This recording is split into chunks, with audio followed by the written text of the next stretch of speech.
Hi Lazarus Lake. I'm Karel Sabbe from Belgium, and I will try to explain why I should be allowed to run the Barkley Marathons.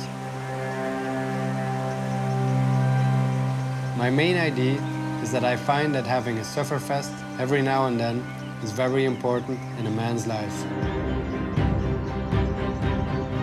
They allow you to get to know yourself in a way that in regular life it would take many years. My idea has always been do or do not. There is no try. When we look at the Barkley, it does seem that there is a try. I want to experience this try, and I want to go to my limits once more, but this time with a high chance of failure. But it's never a bad thing to get your feet back on the ground, quite firmly even, I can imagine, in the case of the Barkley Marathons.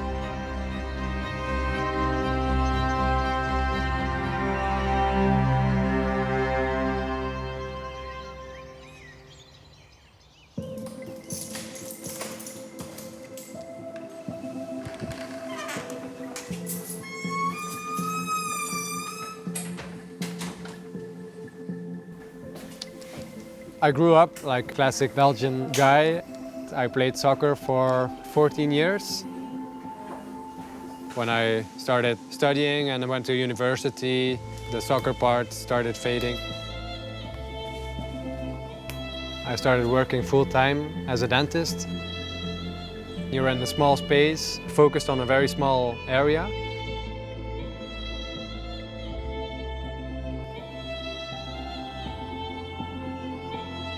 It was only a few weeks before I realized that I needed to get rid of energy and let it all out. And then I started running. The easy thing about running is just put on the shoes and you're gone.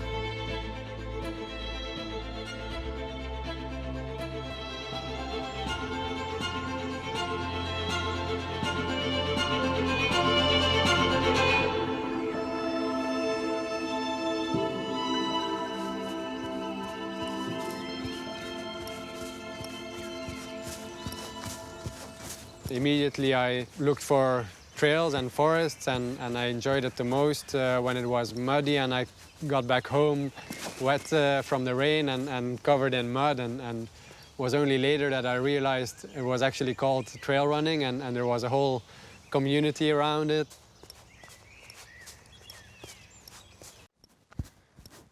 My true discovery of nature and how much I like it was after graduating from high school. Me and a couple of friends were looking for a holiday that we could do, and my mother said, why don't you go hiking? Hiking is cheap.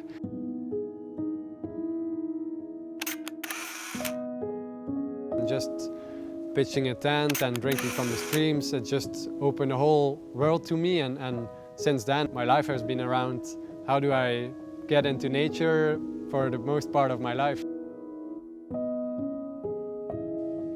I learned about people who went before me. I read books about them, like the Into the Wild book of Christopher McCandless, and I learned about John Muir, and I read his biography, and then I wanted to read all of his books. Those people were able to describe my feeling, how it is out there, and yeah, how perfect that can be.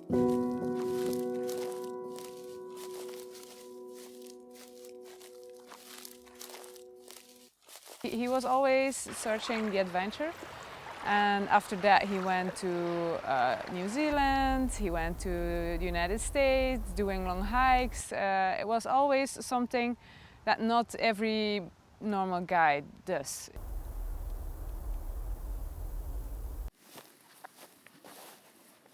Two years earlier I had been hiking the length of New Zealand, and somebody told me about this race called the Coast to Coast.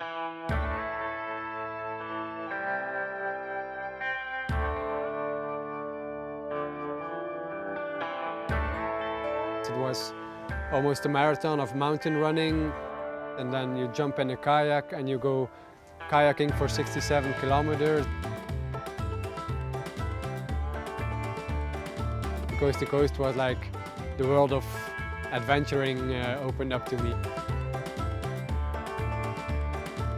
He did so well. He was like just overtaking everybody uphill. I think uphill is horrible, but he's like a goat going up the mountain. And then I thought, okay, maybe I should just leave the cycling and the kayaking for now and just focus on running. In one of my summer holidays, I decided to go volunteering in the southwest of the United States.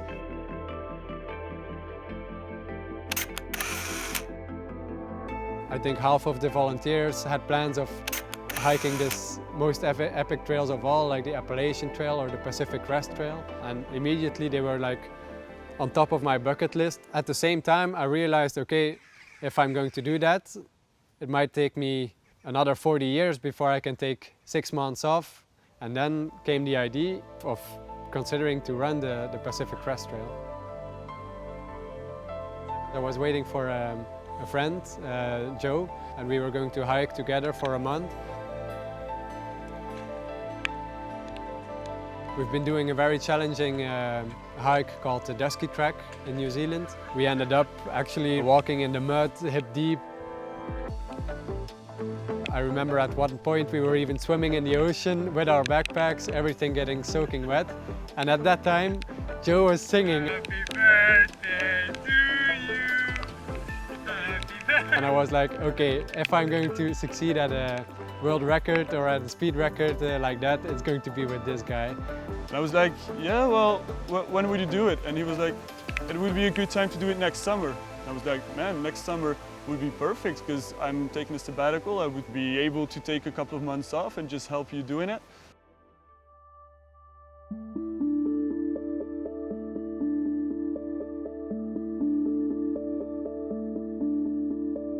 Immediately I start off with the mindset of, okay, this is the current record, I'm going to break it, that's it. And then I turn back to my training thinking, okay, how am I going to make it the most comfortable possible? My biggest fear was the Mojave Desert. I'm from Belgium, it's very moderate temperature. To run the PCT, you start off with double marathons in the Mojave Desert at the hottest time of the year, in June. So Dan, Joe and I discussed and we thought, okay, just to be safe, there's only one option, you need desert experience.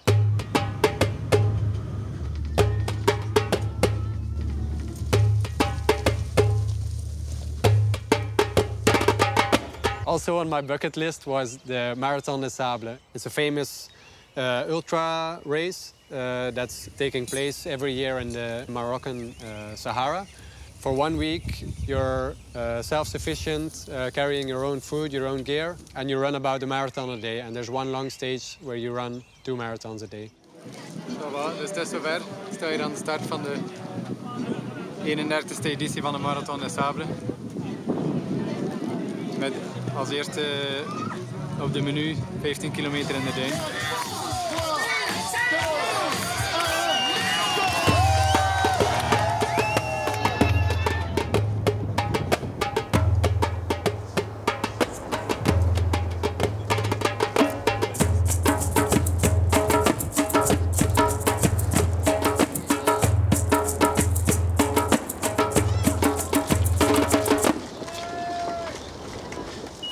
I learned a ton about hydration, about salt intake, food care in desert conditions. But I admit it was sometimes awkward to explain to people as well when they asked, yeah, so how long did you train for this Marathon des Sables? And then I had to say, yeah, this is my training actually. I wasn't really exaggerating because the Marathon des Sables is marathon, marathon, marathon, double marathon, day of rest, marathon. During the PCT, the first 19 days of Mojave Desert was like 19 days of double marathons.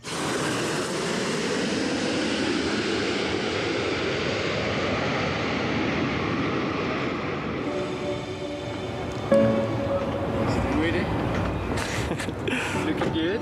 Looking good, looking good. The team was organized of Karel the runner and me.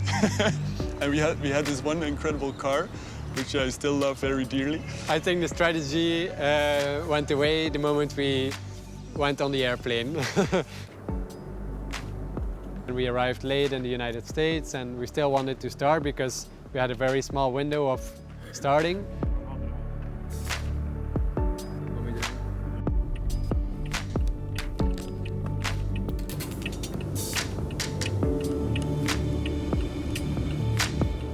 The thing with the PCT was if we wanted to catch up on time, we wouldn't go off track.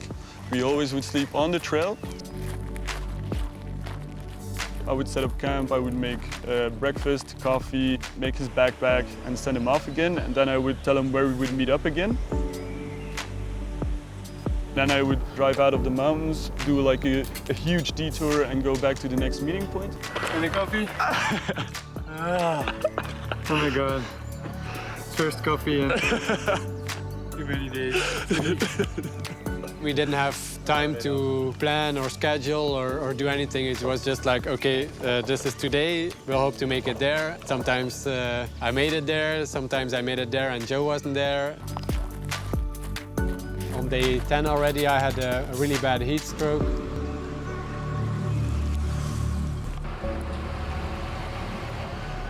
Nothing went according to plan, but we were fine with it. We were thinking, okay, yeah, still better than being in an office and working on a desktop.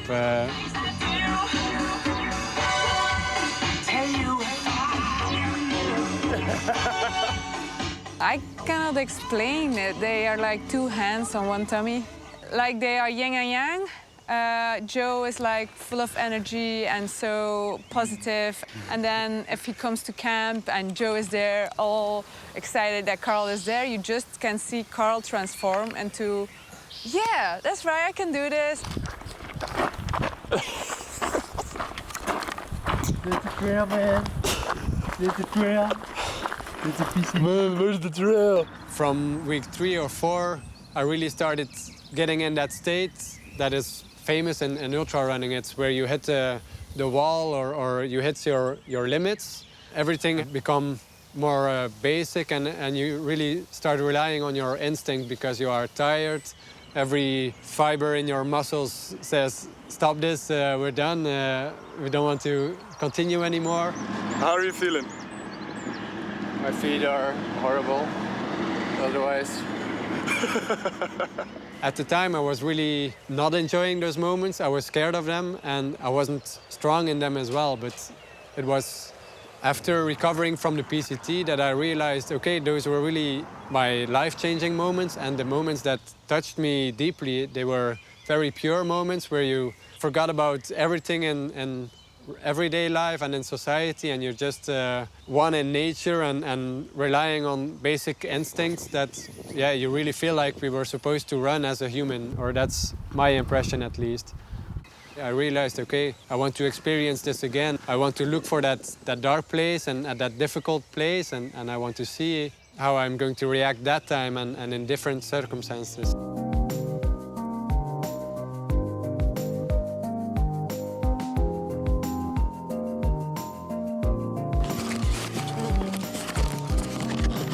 When I arrived at the Canadian border, I was done running. By Christmas, I started getting feeling in my feet again, which was nice, starting to feel ready again. And of course, when you say PCT, you say 80.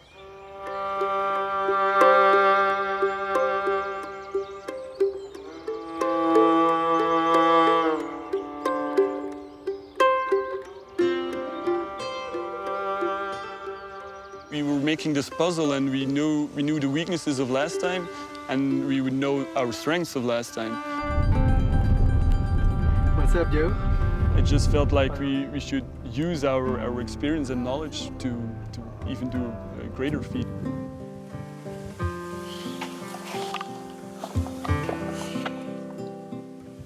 Historically, the Appalachian Trail speed record had been attempted more, had been succeeded at more.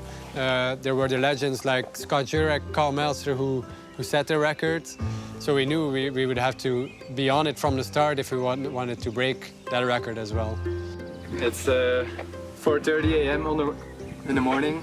the 18th of July, the day we have long been expecting, and I've been looking forward to this day. From day one we were on it. I was running strong, we were very efficient in the meetups with the crew. It's incredible and what a good flow we got. We had a good schedule, we had an ideal schedule, and we had a more than ideal schedule.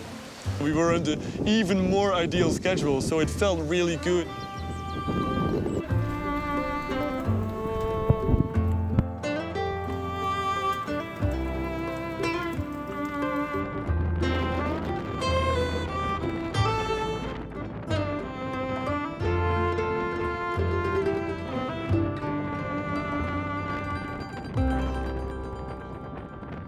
If there's something that lacked from the 80, it was maybe not hitting the wall.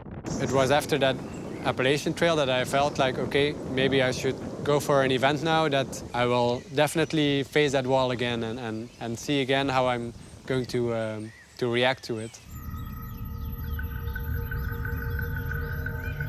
I remember the moment we watched the documentary about the Barkleys. We were looking at each other and we didn't even have to tell that we knew that if it was possible that he could get in, that's really a race that we wanted him to do.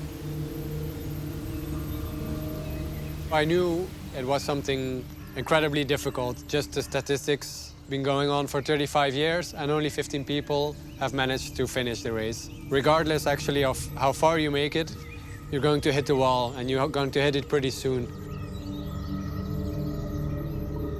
It's in a very small but very mountainous area. The goal of the race is to run 5 loops, 5 20-mile loops that are actually more like a marathon each loop. There are actually 2 time limits. One is for the 5-loop race, and then you get 12 hours for each loop. And then you've got the fun run time limit, which is 13 hours and 20 minutes for each loop. But then you only have the fun run. You're not allowed anymore to continue on the 5-loop race. What's really special about that race is that it's totally unmarked. You're not on trails most of the time. You're just running in a forest. You're not allowed GPS watches. You're not allowed GPS devices. You just have a map and a compass. You're really self-reliant, and that's really attractive of the race as well.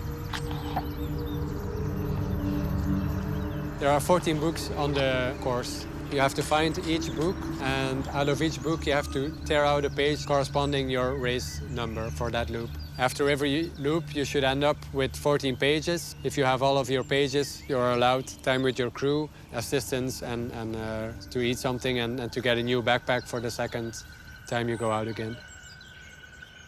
When I thought it would be a good idea to run the Barkley Marathons, there's the part of being allowed to run the Barkley Marathons. And then the biggest part is that you write an essay why you should be allowed to run the Barkley Marathons. About 8 weeks before the race, I had my letter of condolences saying, hey, sorry to inform you, but you have been accepted to run the Barkley Marathons. It was only the day after that I really started thinking, okay, better get to it and better start training very well now.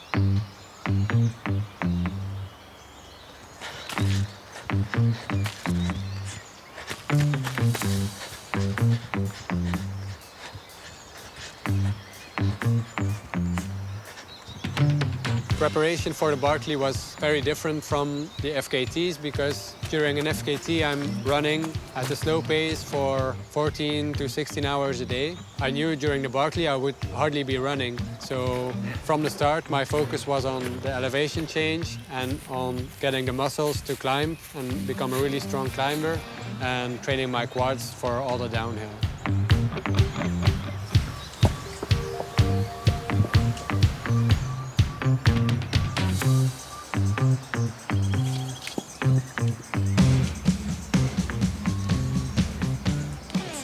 The summit of Mount Sabbe. The city of Ghent heard about the fact that I was running up and down sometimes 100 times, and they found it appropriate to name it after me.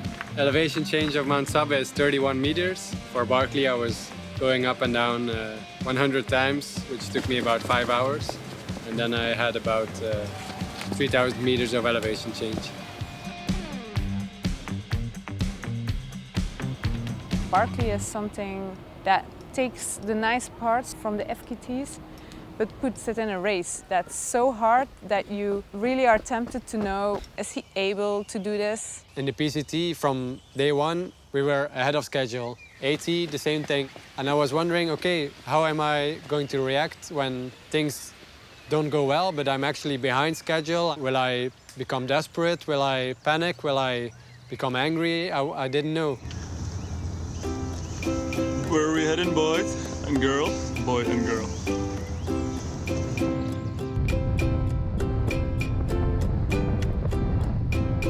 All of the people who participate and who are involved in the Barkley Marathons are people with a story and interesting people. And I also wanted my wife to be there and Joe to be there so we could all experience this beautiful event that it is.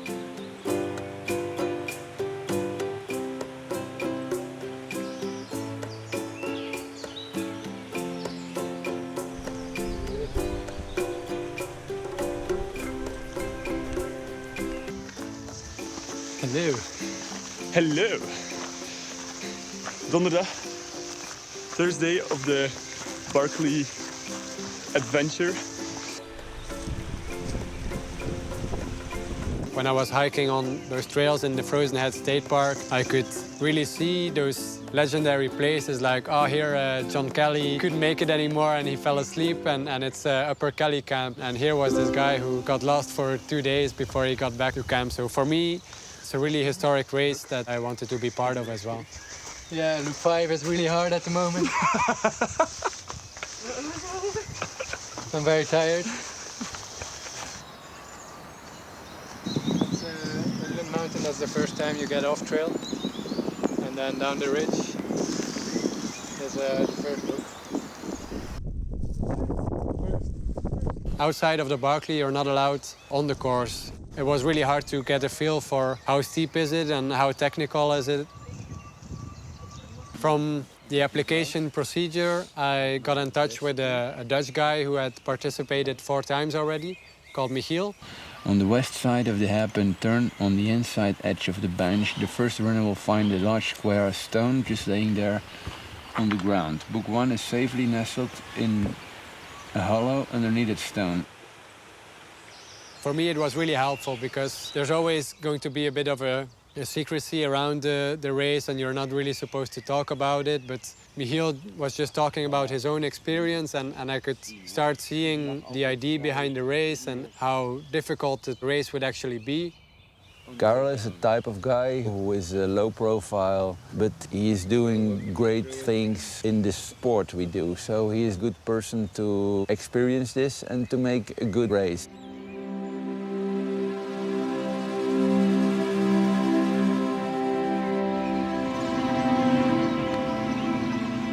So guys, what's the difference with crewing for the Barkley and crewing for the AT? This is luxury. First of all, we don't have to run ourselves. Yeah. We don't have to stress that we'll be on time. Yeah. For an FKT, if something doesn't work out as planned, you still have like a month to recover. In something like the Barkleys, it's now or never the thing. And if something small happens, it can have a big impact. It's getting really excited because Laz just showed up.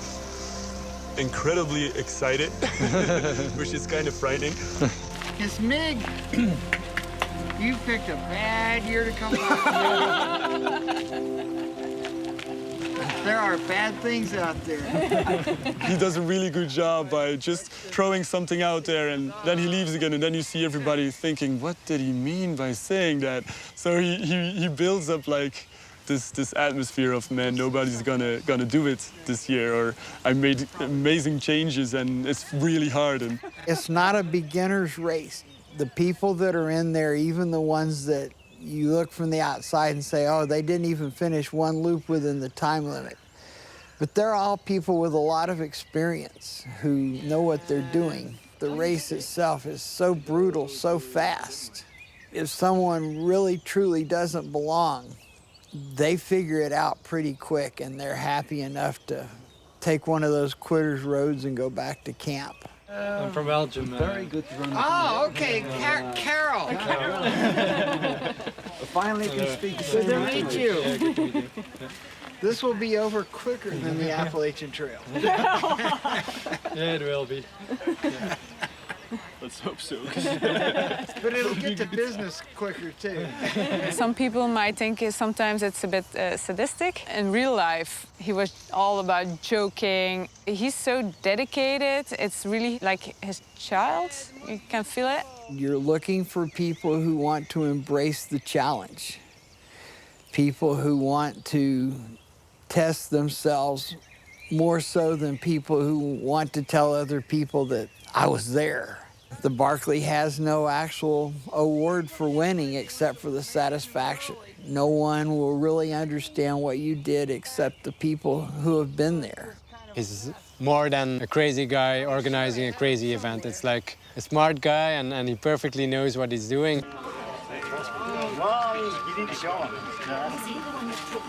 You know what becomes a union? It's very expensive to participate in the Barkley Marathons. It's $1.60. When you're a virgin or a first-timer, LAS wants you to bring a license plate from your home state, or if it's from another country, from your home country. Oh, yeah? Karel Sabbe. Say one back for me. I got 49.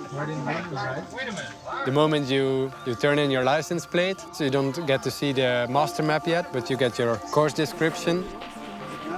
When you read those descriptions of LAS, it's like Chinese, and asking veterans, like, is this for real? And they're like, yeah, that's LAS speech, as they call it. And it's all part of LAS's game plan of confusing people and making it hard for people to be confident. Well, you have done some remarkable running accomplishments. And I'm happy to see another skinny guy. So I've always thought, being skinny, we have an advantage. Because the amount of energy to move a body is directly proportional to the mass. Especially on these steep slopes. Right, Yeah. especially what you're carrying as well as your own body weight. So it's nice to see another skinny runner. I'm just so impressed with what you've done. Yeah, thanks. Oh, thank Well, you. good luck. Good luck thanks. tomorrow. All right, so the master map is out. We're gonna have a look at it.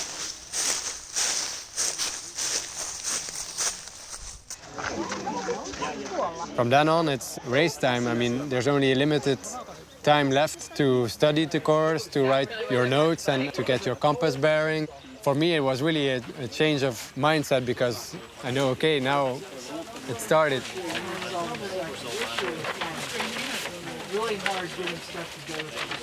If you need to take out a map and figure out where you are and then find out the next section, you're gonna lose way too much time and you're gonna end up way too close to the time limit.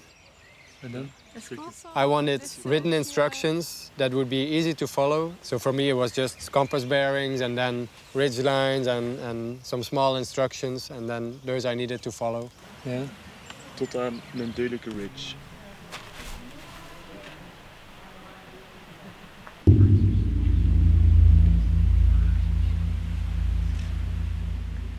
Well, everyone seems really confident about this year's course.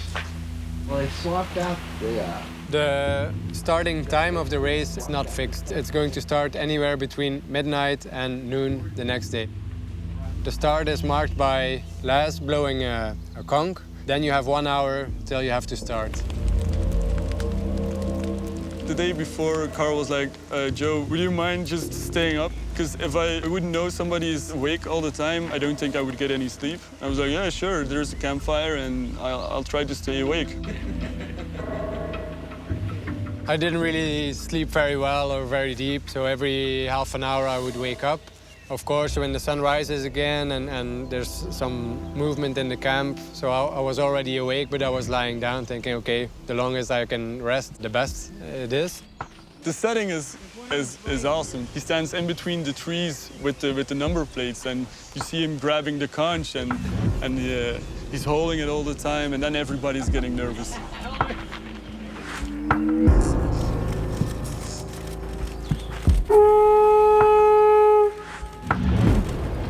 And then it suddenly hits you, we're like, oh shit, now we have an hour and they're off.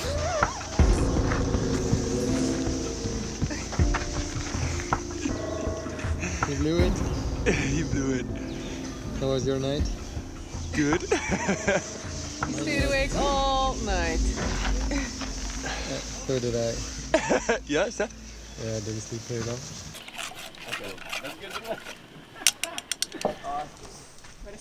Hier.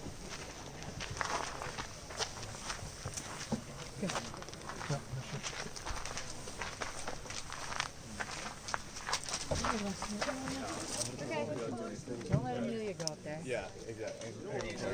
Any last words, Karel? Let's do this, eh? One loop at a time.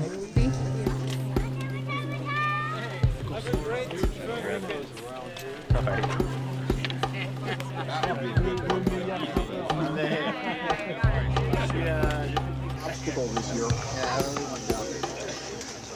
Please don't step on the dog. The start is as special as the whole concept. It's just Laz lighting a cigarette and then you are free to go and that's it.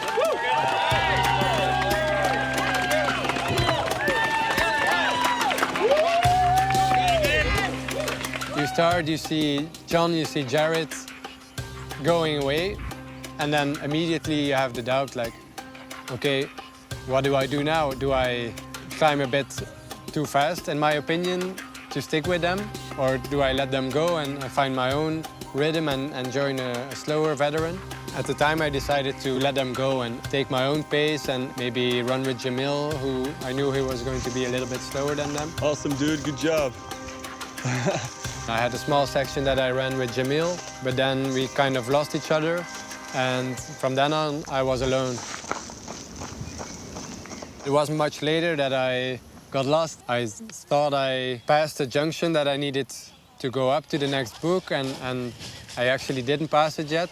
I arrived at the top of that mountain, and I was like, okay, nothing makes sense, and I started worrying, like, am I going to be that guy who gets lost after 3 pages and returns to camp 2 days later?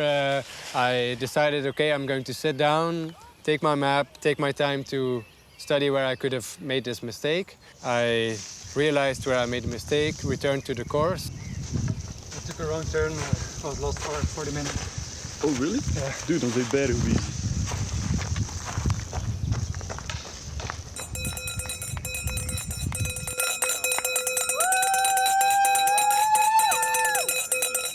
Come on, Karel! By the time I got to the fire tower, I was still having mixed feelings. I didn't know my position, of course. My crew wasn't allowed to tell. But it was a very nice atmosphere. There were a lot of people sitting there, and they had cowbells, and they were cheering for me. It's the first time going up Radjou, and you see that image of other editions of the Barkley in the previous years, and you're thinking, oh yeah, this is me on Radjou, and I'm doing it.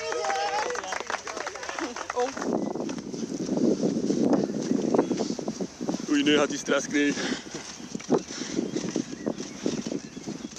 What's the name? What's the title of the book? No time.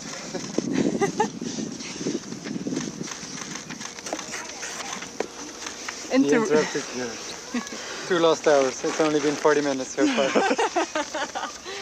He was at that moment fourth in the race. And we were like, whoa, he's fourth and he got lost for 40 minutes. So, wow, he's doing quite well.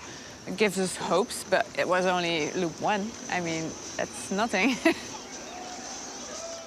Anything else you would like to say to us? Love you guys. Love you guys. Good job, Karel.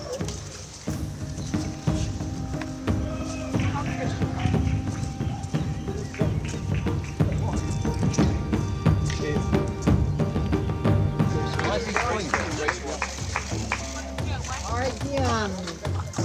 32:35. You got your crew up here? No, not yet. Okay, that's first. Sorry. You want to save these for him? Yeah. Yeah, I guess so. That's all I want, so You got 12. I hope you got 2 more. yeah, I do. You can have them folded. 13, 14. All right, you're good to go. All right. Your crew in here or go back to the camp?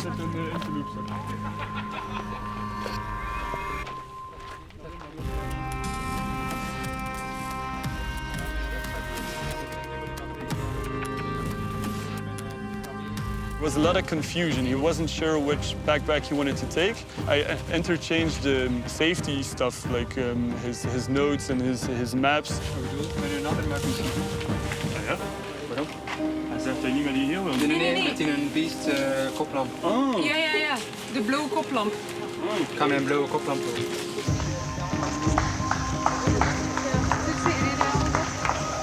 De kaarten zijn belangrijk. Eet je reservekaart mee? Ja. Hij had alles mee. Ik had 10 keer een overloop. 9:45:52. You're on your own. Good luck. Then I come back into the tent and I see this one map laying there, and it was of Stallion, which is notorious of being really difficult. And then, you know, I tell Emma, and Emma freaks out because Karel doesn't have a map. I didn't even manage to go to the fire tower. I just want to sleep or try to sleep and forget and hope it's the next day and hope he will arrive here alive and kicking.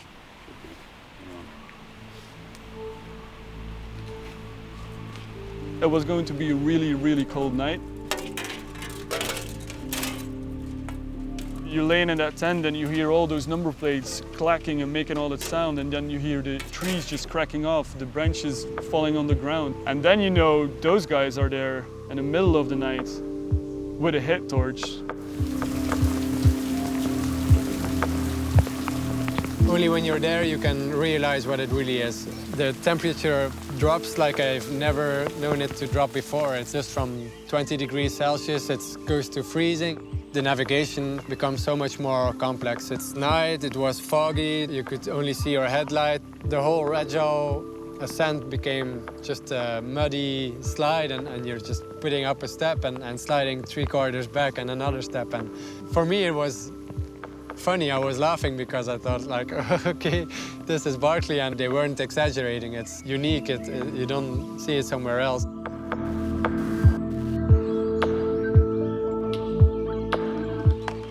Next to that, you see all these other incredible runners who give up, and they're just a shadow of themselves. They don't appear human anymore.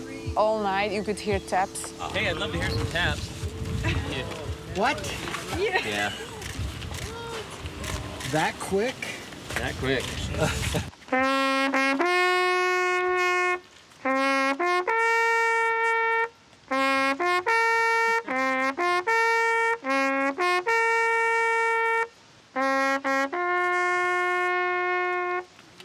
Thank you, that was beautiful. I could hear people saying, it's really irresponsible, trees are snapping, they're falling. And I was like, oh my gosh, are you kidding me? And Karel was still going. So are you worried? Yeah, a little bit. Do you want to give me your poles? But, you know, you have this faith. Those are guys who have done stuff before, and so Here you are. you just trust their good instincts. Yeah, there is no chimney top. On the ground? Yeah? I knew it was going to take a long time. I tried not to worry. I just continue on. Every step forward is a step towards the yellow gate again, and we'll see what happens when we arrive. There was always another runner in my vicinity. It was a New Zealand guy called Greg, and on the ascent of Little Hell, we were going up strongly, and I was like, okay, probably halfway now. And then suddenly I see Greg lifting up a rock. And I'm like, Greg, what are you doing? You're lifting up a random rock. And he takes out a book and he tears out his page and he goes on. And I'm like, who are you? And then he's like, oh yeah, I'm actually the world champion of row gaining. I was like, okay, I have to stick with this guy because he's too good. Zou je moe hebben? Nee, het moet niet zijn. What's going? Mag je zeggen? Nee, het moet niet zijn. Getting back from loop 2 was funny, that Joe asked, how did you do without a map? And I was like, oh, without a map, yeah, fine. I missed it for one moment, but it was okay. Yeah, it was a bit foggy in places. It's a little bit of snow. Yeah, some snow as well. Yes, it is. It's a lot of adventure for $1.60. But you're only two-fifths of the way done. Yeah, I know. The fun part starts in another lap. He was coming in looking awful, but his spirit was still great. Single there. Two. Oh, 2. Or 3. Oh, hell. My fingers are just not working anymore. Not like yours, right? From the moment I see Karel and I hear him talk and hear it's okay, then I can just flip and then it's like, okay, come on, let's do this. So what are we doing, Joe? I don't know what we're doing, Karel. But it's going fast. They told me it was taps all the time, people coming back and saying how bad it was out there, and I was still in the race, I was feeling fine, and the sun had risen again, and it was a new day, and it was going to clear up a little bit. So I felt confident at the time. I mean, I lost a lot of time, probably too much to still make a 5-loop finish, but I could go for a faster loop and maybe catch up on time again. You have all your aid, you have all your stuff. Once you get your number, then you got a light. Because anything can happen with our weather here. If you didn't know it already. I've experienced that. You have fun out there. Hey! Korreltje, liever!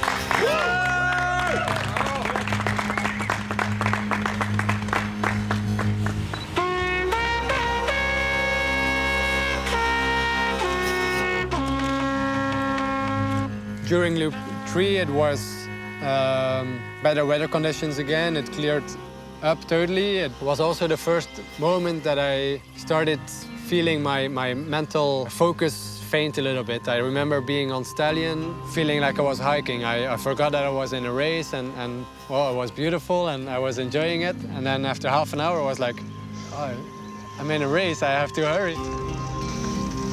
Slow but steady. Not that slow, eh? I started feeling what it does to not sleep for 2 nights in a row, and yeah, understanding the extra dimension of the difficulty of the Barkley Marathon.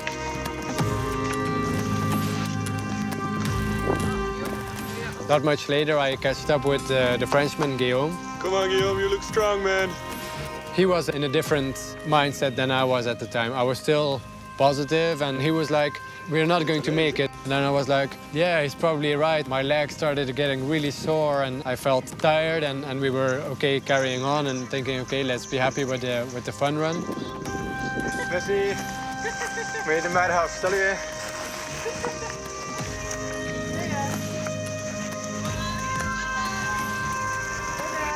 After 9 hours, we were totally ready for Karel to come. Suddenly, we heard someone shouting, "Runners!" And all the camp was like to the gate. I think we stood there with 50 people or something, but nobody came. What's going on, Emma?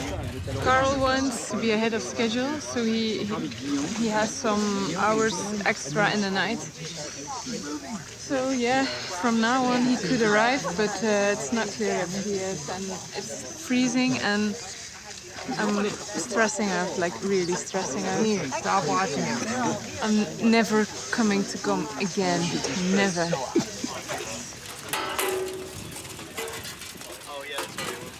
And then the 36-hour mark is there. It's only half an hour anymore. It's like, oh my God, they have to get the fun run, right? I think it was 20 minutes before cutoff time, and then suddenly someone shouted, "A headlight!" Another light. There's another light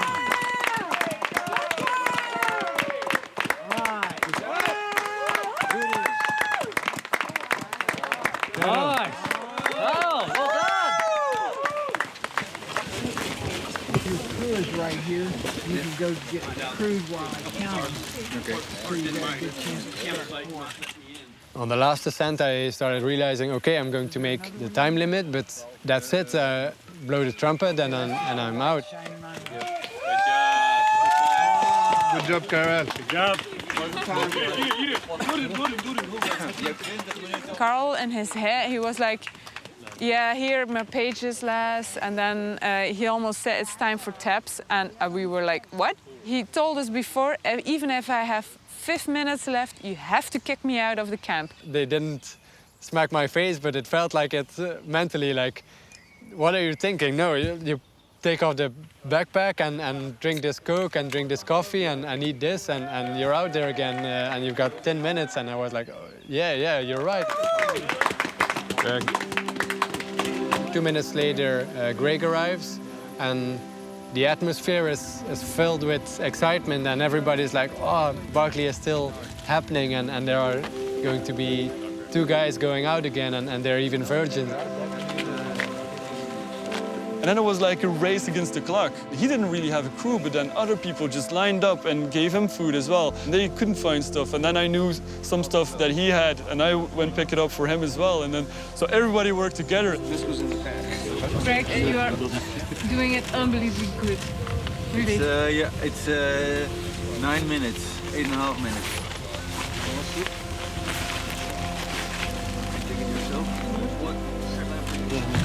En ten eerste dat je nu weer maar zet, maar er nog een hele heel doorheen. You got 7.5 minutes. Yeah, but we can use them also for 4 minutes. Put this in the... You take it with you? And then those 2 incredible athletes just rise from the chairs and then walk to the yellow gate again. And they tap off and they go out again. And then there was just 1 minute left. And everyone was like, oh my God, we got them out in time. You gotta run to 12 hours? Let's use our 4 eyes for everything. Work together.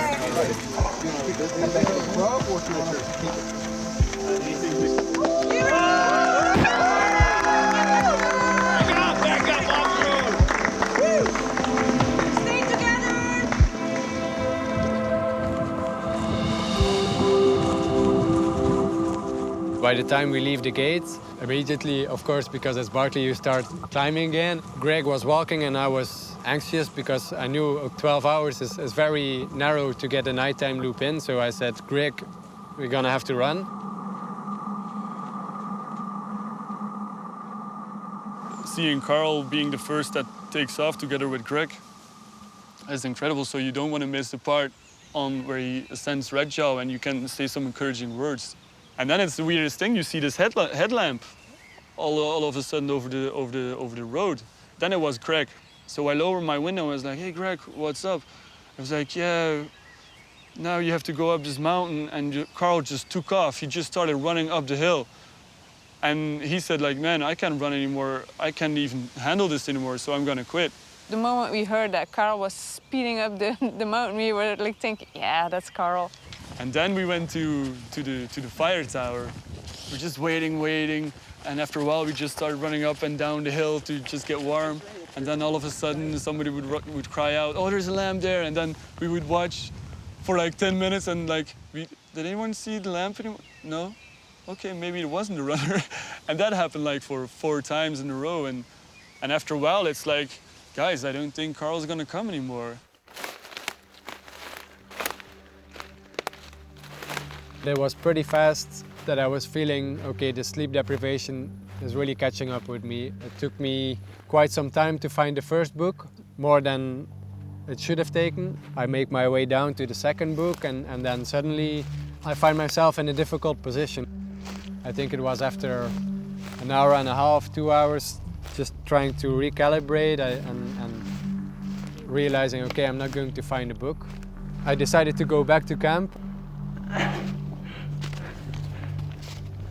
By the time I got back up at Chimney Top, I got lost again, and then I found a solution. My compass had depolarized. Half an hour later, I'm like, a compass doesn't depolarize, it's what a complete nonsense. And then I realized where I was, and I continued on the trail back down to camp. And then the next phase of my sleep deprivation was that I started seeing photographs that were shredded apart and then recollected, and then I saw those images and there were people I knew and there were, I remember presidents of the United States and old-fashioned beards and then it wasn't like 1 minute of seeing people and faces, it was like the whole descent from Chimney Top. It was 45 minutes seeing faces and then I realized, okay, I touched a bit of the real Barkley and what it really takes to finish Barkley, but I was so far from it.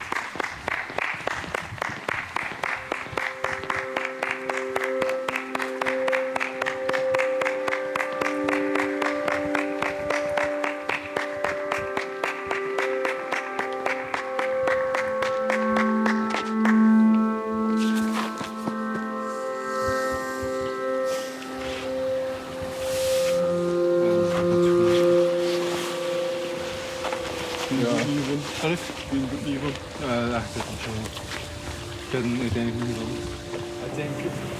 was very, very hard to do it in 12 hours at night, but only 2 books were difficult, I think. But then, yeah, the problem was that the first difficult one was the second book already. It was a very mixed feeling because I did very well, in my opinion, during my first Barkley, but I didn't really experience that 4th and 5th loop where it's so complicated.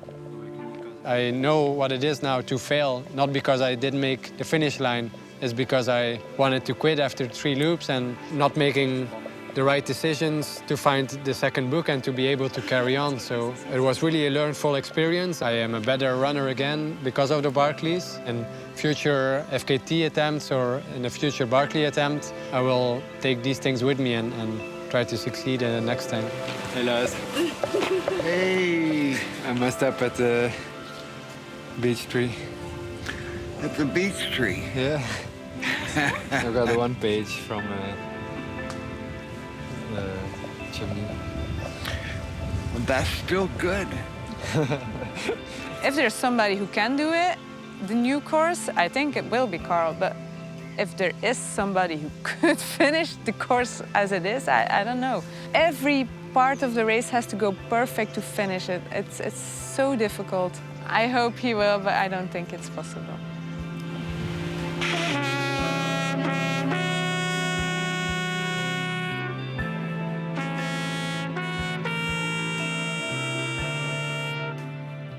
I think he still can go deeper, and it would be really interesting to see what that limit is for Karel, because I've seen him in terrible circumstances, and he just kept on going.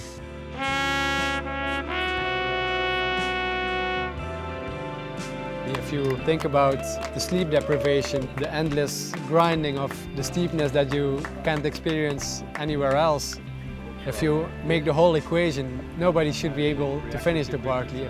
Realizing that 15 people have done it before, it's one of the most impressive feats that I can think of.